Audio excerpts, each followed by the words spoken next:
বিমানবন্দরে ব্যাগে গুলিসহ ম্যাগাজিন পাওয়া নিয়ে যুব ও ক্রীড়া উপদেষ্টা আসিফ মাহমুদ সজীব ভুঁইয়া নিজের ভেরিফাইড ফেসবুক পেজে বলেছেন, সেটি ছিল নিরাপত্তার স্বার্থে লাইসেন্স করা বৈধ অস্ত্র, যা ভুলে ব্যাগে এসেছে বলেও দাবি তার। তবে একজন উপদেষ্টার এমন আচরণ গণ অভ্যুত্থানের চেতনাকে প্রশ্নবিদ্ধ করছে কিনা তা তাকে পরিষ্কার করার তাগিদ দিয়েছেন ডক্টর সাজ্জাদ সিদ্দিকী। বলেন, সরকারের উচিত জবাবদিহিতার আওতায় এনে তদন্ত প্রতিবেদন জনসম্মুখে প্রকাশ করা। ডক্টর তৌহিদুল হক জানান, স্ট্যাটাস দিলেও যৌক্তিক ব্যাখ্যা দাঁড় করাতে পারেননি উপদেষ্টা। তার বিরুদ্ধে আসা নানা অভিযোগ নিরপেক্ষ তদন্তের দাবিদার। বিস্তারিত জানাচ্ছেন জিয়া খান। হযরত শাহজালাল আন্তর্জাতিক বিমানবন্দরে মরক্কোগামী টার্কিশ এয়ারলাইন্সের ফ্লাইটে ওঠার সময় যুব ও ক্রীড়া উপদেষ্টা আসিফ মাহমুদ সজীব ভুঁইয়ার লাগেজ থেকে গুলিসহ ম্যাগাজিন জব্দ করে বিমানবন্দর নিরাপত্তা কর্মকর্তারা। এটি রোববার সকালের ঘটনা। বিমানবন্দরের বোর্ডিং ব্রিজ 9-এ লাগেজ স্ক্যানিংয়ের সময় ম্যাগাজিনটি শনাক্ত করা হয়। পরে উপদেষ্টা তার প্রোটোকল অফিসারের কাছে তা রেখে যান। বিষয়টি নিয়ে আসিফ মাহমুদ তার ফেসবুক আইডিতে এক পোস্টে জানান, নিরাপত্তার স্বার্থে আমার লাইসেন্স করা বৈধ অস্ত্র আছে। গণ অভ্যুত্থানের নেতৃত্বের ওপরে যেভাবে হত্যা চেষ্টা চালানো হয়েছে কয়েক দফা, তাতে রাখাটাই স্বাভাবিক। তিনি আরও লেখেন, বিষয়টি সম্পূর্ণ আনইনটেনশনাল। শুধু ম্যাগাজিন দিয়ে আমি কি করব ভাই? ইন্টেনশন থাকলে অবশ্যই অস্ত্র রেখে আসতাম না। বিষয়টি সামাজিক যোগাযোগ মাধ্যম সহ সাধারণ মানুষের কাছে নানা প্রশ্নের জন্ম দিয়েছে। উপদেষ্টার বিষয়টি গণ অভ্যুত্থানের চেতনাকে প্রশ্নবিদ্ধ করছে কিনা তা সরকারকে খতিয়ে দেখার আহ্বান জানান ডক্টর সাজ্জাদ সিদ্দিকী। আসিফ মাহমুদ সজীব ভুঁইয়া মাননীয় উপদেষ্টা বারবার বিতর্কের কেন্দ্রবিন্দুতে আসছে। এই জিনিসটা আমাদের কাছে খুবই গুরুত্বপূর্ণ, যারা আমরা সমাজকে বিভিন্ন দৃষ্টিভঙ্গি থেকে মূল্যায়ন করে থাকি। এর আগে তার পিএস 400 কোটি অথবা 4000 কোটি টাকার যে একটা স্ক্যান্ডাল, সেইটাও আনরিজলভড। এখন আবার 30 বছরের আগে কেউ আপনার বন্দুক লাইসেন্স পায় না, কিংবা লাইসেন্স দেওয়া এখন বন্ধ আছে। এই সব কিছুই তারপর ক্যাবিনেটের শক্তি দিয়ে কোনো এক্সেমশন কি প্রিভিলেজ পায় কিনা সেটা হয়তো আইন বিশেষজ্ঞরা ভালো বলতে পারবেন। তবে এই সব কিছুর উত্তর জনগণ আশা করে।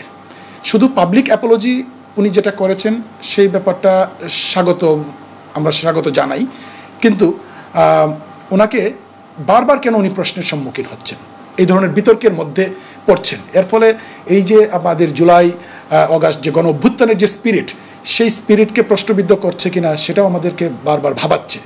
তো এই সব কিছুর প্রশ্নের উত্তর আসিফ মাহমুদ সজীব ভুঁইয়ার নিজেকেই ক্লারিফিকেশন দিতে হবে, এই সরকারের ইমেজের স্বার্থে এবং তার ব্যক্তি রাজনৈতিক কিংবা ব্যক্তি স্বার্থে। সমাজ ও অপরাধ বিশেষজ্ঞ ডক্টর তৌহিদুল হক বলেন, ফেসবুক স্ট্যাটাস দিলেও নিজের পক্ষে যৌক্তিক ব্যাখ্যা দাঁড় করাতে পারেননি উপদেষ্টা।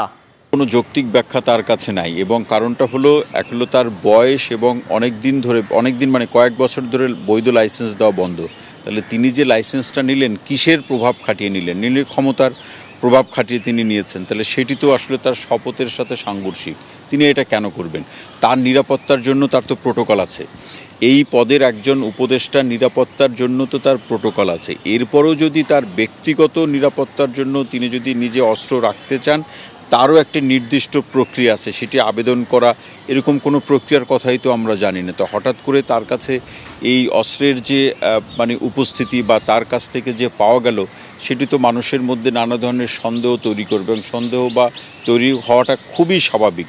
এর আগেও এপিএস এর আর্থিক দুর্নীতি, বাবার নামে ঠিকাদারি লাইসেন্স সহ বেশ কয়েকটি বিষয় আলোচনায় আসলেও শুধু মাফ চাওয়া ছাড়া আসিফ মাহমুদ সজীব ভুঁইয়ার কাছ থেকে কোনো ব্যাখ্যা না পাওয়া গণ অভ্যুত্থানের চেতনা পরিপন্থী বলে অভিমত তাদের। এই উপদেষ্টাদের যার যার বিরুদ্ধে অভিযোগ, তাদেরই কাজ ছিল যেগুলো নিরপেক্ষ তদন্তের মাধ্যমে তারা বলুক, যেগুলো সংশ্লিষ্ট প্রতিষ্ঠান নিরপেক্ষ তদন্তের মাধ্যমে প্রমাণ করুক যে তারা এর সাথে জড়িত। সেটা কিন্তু হয় নাই। তার মানে তারা যে নীরব আছে, এই নীরবতা কিন্তু আসলে ভিন্ন অর্থ বহন করে।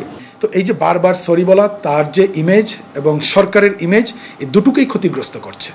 এবং শুধু সরি বললে একটা প্রাইমারি এক্সেমশন হয়তো পায়, কিন্তু বাদবাকি যে তার বিরুদ্ধে যে অভিযোগগুলো, এই অভিযোগগুলো বারবার আসছে কেন, সেটা সরকারের উচিত হচ্ছে অ্যাকাউন্টেবিলিটির মধ্যে এনে সজীব ভুইয়াকেও এবং সরকারকে দুইজনের ইমেজ রক্ষার একটা উইন উইন সিচুয়েশন তৈরি হতে পারে এবং জবাবদিহিতার একটা জায়গা স্পষ্ট হতে পারে।